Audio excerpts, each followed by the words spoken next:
Hi everybody. My talk today is monitoring and documentation for clinical progress, which is presented as part of this Department of Surgery Supervisory Workshop. Okay, I shall give this talk according to the following framework. Okay, why do we do clinical monitoring? What are some of the objective markers that we use? What are some of the subjective markers? And what are some of the instruments that we use for monitoring? Okay, so I have to admit that these views are personal. They are not a be all and end all. And I think you will be free to discuss the contents of this talk uh, in the course of this workshop. So let's deal with the why. Why do we do monitoring for clinical progress? Basically, we are teachers and we are mentors to all the master's candidates. So our interest is to make sure that they negotiate the milestones of the program and that they achieve the stated learning objectives at each stage in the program. So hopefully the process of assessment will help to motivate unmotivated students, to help restore students' desire to learn, and also to encourage students to keep learning. Okay, this is hopefully when we show that, when we inform them that they are falling short of their peers, we will give them some encouragement to keep up the pace of learning. And hopefully we can create an increased sense of achievement once the candidate has achieved the stated milestones or the stated objective for that stage of the program. Basically, in the end, we want to ensure that our candidate graduates on time. All right. And this whole process of assessment for clinical progress will help us identify the failing candidate and help us to institute or remediate these candidates to ensure that they go back onto the right path. So in this process of accessing clinical progress, basically we are looking at two major group of markers, and I shall divide them quite simply into objective and subjective markers. So now I shall deal with the objective markers first. So basically we're looking at the candidate's progress in acquiring clinical competency and knowledge. And to me, it's very simply a numbers game. Okay, we look at the numbers of procedures the candidate has participated in, not only in terms of surgeries and scopes, etc., but also the level of participation, whether they assisted, observed, or just assisted in the surgeries. We also look at the variety of procedures and paying close attention to index procedures. And how do we do this assessment? I mean, basically, we look at certified records, for example, logbooks and computer records. In addition to clinical competency, we also want to assess the candidate's achievement in acquiring surgical knowledge. And how do we do this? We do this indirectly by looking at the numbers of conferences that the candidate has attended, courses, seminars, workshops. We only look at the numbers. We also look at the type, the title of the various conferences and courses to sort of get a composite picture on how the candidate is progressing, both in terms of surgical skills and surgical knowledge. Okay, now we come to the subject of subjective markers. And to me, I think this is a difficult part to access, and nevertheless, it is an important part in our training of a surgeon. It assesses the progress of a student in non-technical skills important in a surgeon. So it is actually a mixed bag of skills and qualities. So when I talk about skills, it involves soft skills like people skills. How does the candidate get along with superiors, with peers, with juniors? How are they in terms of interpersonal relationships? Are they a team player? How are they progressing in terms of making clinical in the field of clinical decision making? How are their organizational skills? How is their punctuality, diligence, and responsibility? So to ensure a successful clinical assessment, we need to utilize instruments for assessment. Okay, this is a term coined by me. So what are the instruments that we utilize? We utilize instruments like logbooks. We look at certified records of surgeries or scopes. We look at end of posting assessments. We verify the end of posting assessments. So different units will have different formats of assessments. Some units will have a written component, may have a viva component, as well as a clinical, sort of a clinical assessment as well. All right. We need to look carefully at the supervisor's report.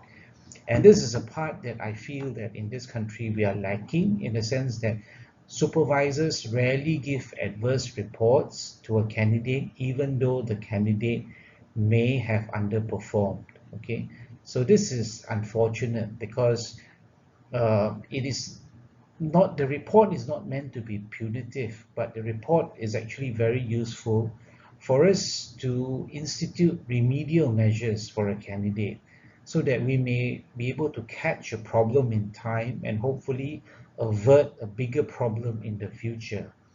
So if we find that there is a problem in the early part or early stage of a candidate's career, we will try to institute remedial measures so that we can address this shortcoming and hopefully get the candidate over this.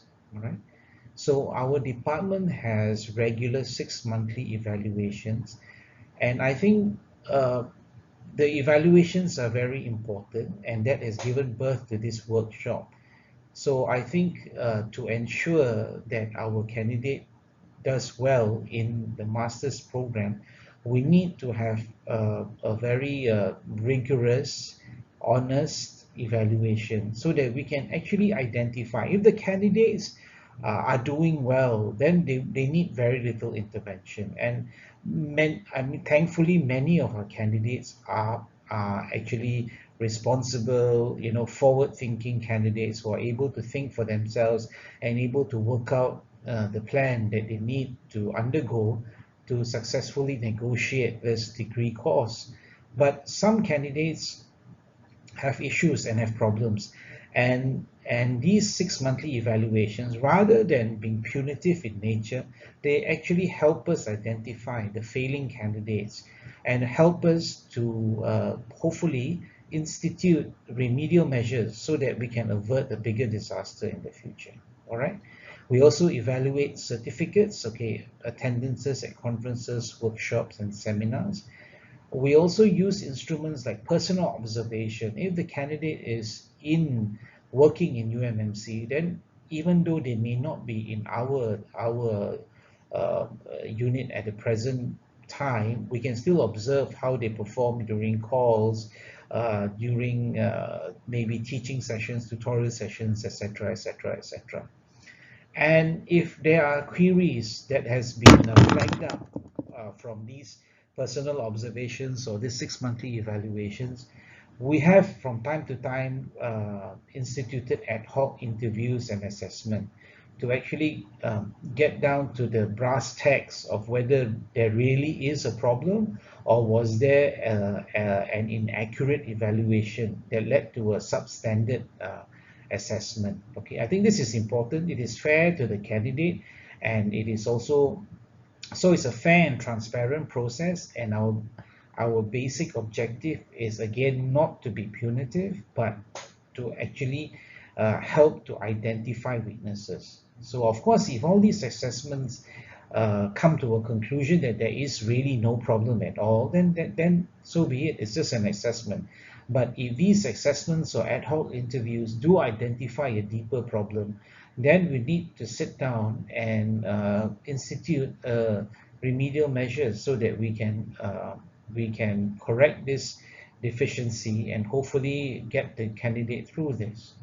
So we are also thinking in the postgrad committee of thinking about 360 evaluations and whether they are valuable in creating a more how do you say, complete composite picture of the candidate. So to help us to ensure that the candidates will succeed in this course and graduate on time.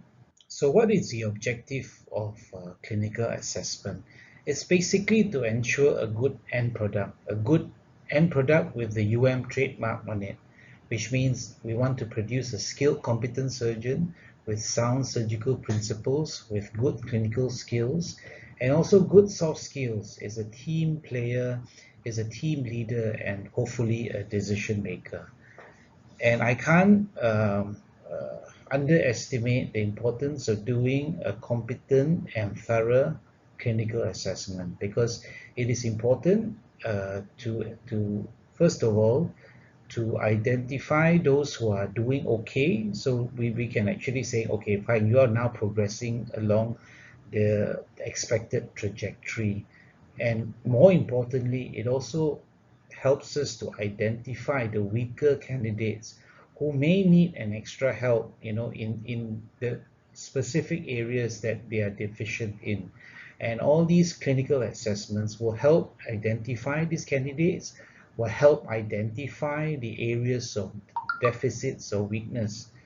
Okay, so over the last evaluation, we identified some candidates with a paucity in the logbooks. That means they are coming to the end of the program, and yet they did not have the requisite numbers of index procedures in their logbooks. So this is indeed worrying.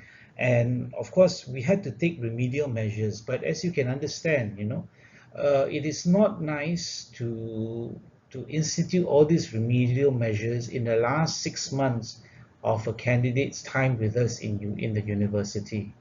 All right, so it imposes a lot of stress on the candidates, it imposes a lot of stress on the academic staff, on the teachers, okay, because we do not want a, a reasonable candidate who has performed well throughout the years to suddenly fall short at the final stage and be made to extend his time in the university.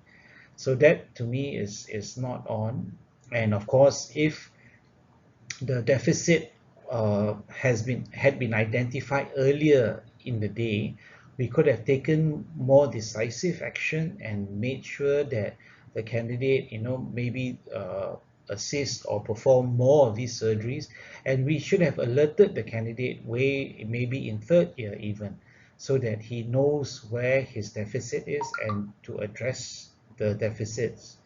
All right, so that's the main thing of doing a thorough clinical assessment. And I think I can't underscore this enough, that we need to do a competent evaluation so that it will help us and it will help the candidate to achieve our aim, which is a candidate that can successfully negotiate this program and graduate on time. Okay, thank you.